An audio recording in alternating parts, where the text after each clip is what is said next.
लेकिन फिर भी जंगकुक ने खुद को शांत किया और ये मामला बहुत ही ज्यादा अच्छे से संभाला और तेयोंग को बोला, सर अगर आप कुछ और ऑर्डर करना चाहें तो कर सकते हैं, लेकिन मैं अपने बारे में बता नहीं सकता। और वहां से चले जाते हैं, जिस पे तेयोंग सोच रहे होते हैं, तुम्हें पाना काफी ज्यादा मुश्किल काम लगता है, पर मैं मुश्किल कामों से बहुत ही ज्यादा खुश होता हूँ। और इसके बाद तेयोंग अपनी कॉफी लेते हैं और उस कैफे से बाहर चले आते हैं और फिर अपनी हवेली में वापस आकर जंगकुक को अपनी तरफ खींचने का कुछ भी उपाय सोच रहे होते हैं। और जब तेयोंग को कुछ भी समझ में नहीं आता है तो वो वापस से अपनी माँ की डायरी पढ़ने लगते हैं। उन्हें उनकी माँ की डायरी से भी कुछ खास मदद नहीं मिलती है और इसके बाद वो अपनी चेयर पे आंख बंद करके लेटे हुए होते हैं जब उन्हें अचानक एक आइडिया आता है। और फिर उस आइडिया के आने के बाद तो तेयोंग रात होने का इंतजार करने लगते हैं और यहाँ तक कि अपने सेनापति को बुलाकर ये भी बोलते हैं कि किसी को बुलाओ जो इस महल की अच्छे से साफ सफाई कर दे और उस एक कमरे को जिसने हमने सालों से नहीं खोला है उसे भी खोलकर साफ कर दिया जाए। और उस पे सेनापति उनकी बात मानकर वहां से चले जाते हैं। और इसके बाद रात होती है और तेयोंग वापस से उसी कैफे के लिए निकल जाते हैं। लेकिन कैफे में पहुंचने के बाद उन्हें पता चलता है कि जंगकुक तो यहाँ पर है ही नहीं। फिर वो जंगकुक को आसपास कई जगह ढूंढते हैं पर जंगकुक कहीं नहीं मिलते हैं। अब तेयोंग को ये कैसे पता होता कि जंगकुक यहाँ पर पार्ट टाइम जॉब कर रहे हैं और उसके बाद वो अपनी प्रैक्टिस में चले गए हैं। लेकिन ऐसा लगता था कि आज किस्मत भी तेयोंग के ही साथ थी। तेयोंग अपनी प्रैक्टिस से भागते हुए कैफे की तरफ आ रहे होते हैं क्योंकि आज उनके कैफे में उन्होंने अपना हेडफोन छोड़ दिया था। और उसके बाद तेयोंग देखते हैं जंगकुक को भागते हुए कैफे में जाते हुए और उसके बाद वहां से बाहर आते हुए। और ये देखकर तेयोंग मुस्कुराते हैं क्योंकि उन्हें अपने प्लान को अंजाम देने का समय आ गया था।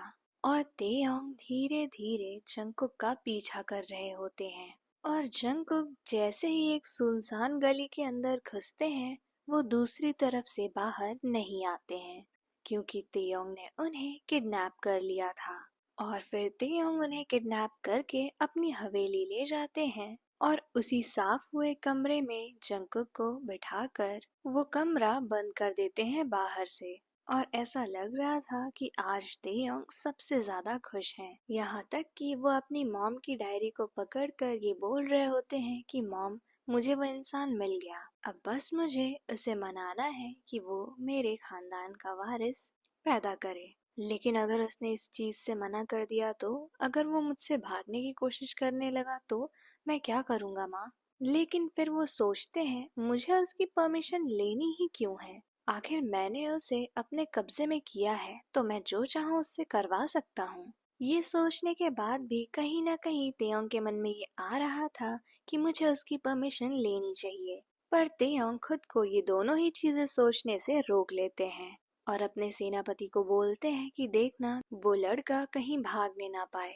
और इसके बाद सेनापति ऐसा ही करते हैं और उनके महल के चारों तरफ सैनिकों की संख्या को बढ़ा देते हैं, यहाँ तक कि बीच बीच के जंगलों में भी कुछ सैनिकों को भेज देते हैं ताकि अगर वो लड़का भागने की कोशिश करे भी तो हम उसे जल्द से जल्द पकड़ के लेते आएं। और इधर जब जंगकुक की आंख खुलती है तो वो खुद को एक अंधेरे कमरे में पाते हैं।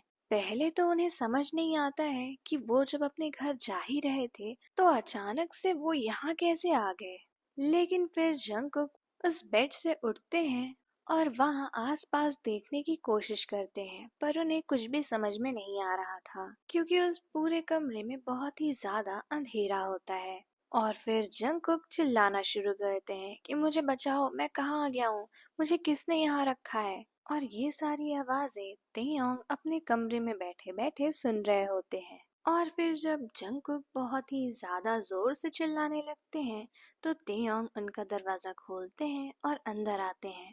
इतने अंधेरे में जंगकुक को वो तेयोंग दिखाई तो नहीं दे रहे थे, लेकिन फिर भी वो वहां से भागने की कोशिश करते हैं, जिस पे तेयोंग उन्हें उनकी कमर से पकड़ के वापस से बेड पे फेंक देते हैं और बोलते हैं चिंता मत करो, मैं तुम्हें यहाँ मारने या फिर किसी से कोई पैसे लेने नहीं आया हूँ। मुझे बस तुम्हारी जरूरत है। जिस पे जंगकुक बोलते हैं, मेरी जरूरत? आखिर मेरी जरूरत किसे हो सकती है? मुझे यहाँ से जाने दो, मुझे बहुत सारे काम करने हैं। आइडल बनने के लिए मैंने आधी ही प्रिपरेशन की थी, घर जाकर मुझे और प्रिपरेशन करनी थी। फिर सुबह उठकर मुझे वापस से कन्वीनियंस स्टोर में पार्ट टाइम जॉब के लिए जाना है। जिस पे तियोंग को ये सब पता नहीं होता है, तो वो कहते हैं, मैं तुम्हारी यहाँ परमिशन लेने नहीं आया हूँ कि मैं तुम्हें यहाँ रख सकता हूँ या नहीं। मैंने तुम्हें किडनैप किया है और मुझे लगता है तुम अच्छे से जानते हो कि किडनैपिंग का मतलब क्या होता है। वो तो तुम शुक्र मनाओ कि मैंने तुम्हें बांध कर नहीं रखा है, खुला छोड़ रहा हूँ। इसका मतलब ये नहीं है कि मैं तुम्हें छोड़ दूंगा। और तियोंग वहां से जाने ही वाले होते हैं कि जंगकुक दौड़कर उनका हाथ पकड़ लेते हैं और उनसे बहुत ही ज्यादा मिन्नतें कर रहे होते हैं कि आखिर मेरे पास ऐसा क्या है जो तुम्हें चाहिए। ना मेरे पास पैसे हैं, ना मैं तुम्हें कोई बड़ी चीज दे सकता हूँ, तो तुमने मुझे आखिर किडनैप क्यों किया है? जिस पे तियोंग बोलते हैं, टाइम आने पर तुम्हें सब कुछ पता चल जाएगा और हाँ, कुछ देर में तुम्हें खाना भी मिल जाएगा, तो तुम यहीं पर बैठे रहो। और उन्हें वापस से बेड पे हल्का सा धक्का देकर रूम को लॉक कर देते हैं और वहां से चले जाते हैं। और फिर तियोंग मनी मन सोच रहे होते हैं कि क्या मैं कुछ ज्यादा ही स्ट्रिक्ट हो गया था उसके साथ, क्या मुझे उससे थोड़ा सा और प्यार से पेश आना चाहिए। लेकिन तभी उनके मन में दूसरा थॉट आता है, अगर मैं उससे प्यार से पेश आऊंगा तो उसे जरूर ये लग जाएगा कि मैंने उसे यहाँ पर किडनैप करके नहीं बल्कि ऐसे ही बुलाया है, तो इससे अच्छा है मैं उसके साथ स्ट्रिक्ट ही रहूं। उधर जंगकुक रो रहे होते हैं क्योंकि उन्हें लग रहा था कि अब उनके सपने कभी भी पूरे नहीं हो सकते हैं। जंगकुक दिन रात मेहनत कर रहे थे अपना पेट पालने के लिए और यहाँ तक कि अपने सपनों को भी पूरा करने के लिए। लेकिन अब सिर्फ और सिर्फ तेयोंग की वजह से उनका ये सपना अब कभी भी पूरा नहीं हो पाएगा।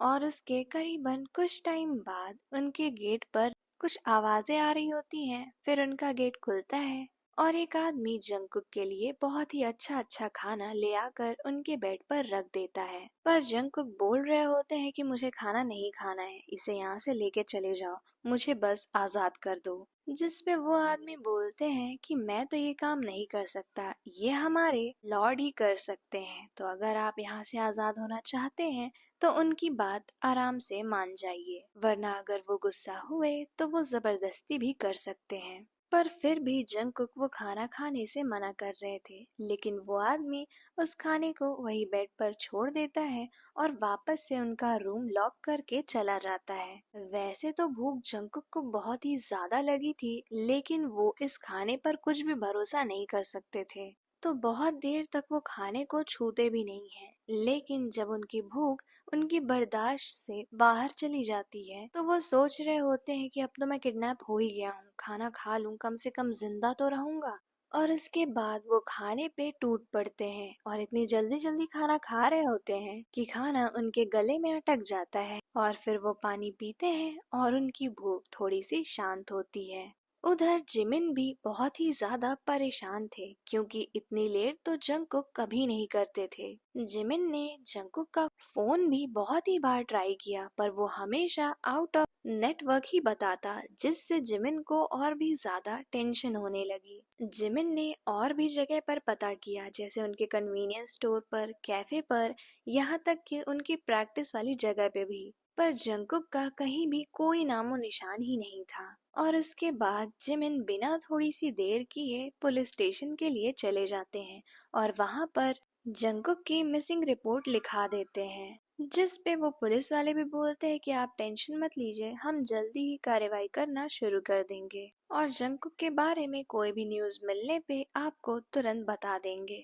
और इसके बाद जिमिन अपने घर वापस आ जाते हैं। वो अभी भी बहुत ज्यादा परेशान थे, लेकिन वो पुलिस पे भरोसा करते हैं और कुछ देर के लिए सो जाते हैं। उधर जंगकुक भी खाना पीना खाकर उसी बेड पर सो रहे होते हैं जब तेयोंग उस कमरे के अंदर आते हैं और जंगकुक को सोता हुआ देखकर तेयोंग को बहुत ही ज्यादा प्यार आ रहा होता है जंगकुक पे, लेकिन उन्हें खुद भी नहीं पता होता है कि वो ऐसा बिहेव आखिर क्यों कर रहे हैं। लेकिन फिर भी तेयोंग जंकुक के पास जाते हैं और उनके गाल पर हल्का सा अपना हाथ रखते हैं और फिर उनके माथे से हल्के से उनके बालों को हटाते हैं और चांद की रोशनी में जंकुक को देख रहे होते हैं। फिर उसके बाद तेयोंग कहते हैं, मुझे माफ करना, मैंने तुम्हारी परमिशन नहीं ली, पर मैं क्या करूं, मैं खुद को रोक ही नहीं पा रहा हूँ। और फिर वो धीरे से जंकुक के पास आते हैं और उनके लिप्स पे एक छोटी सी किस कर देते हैं।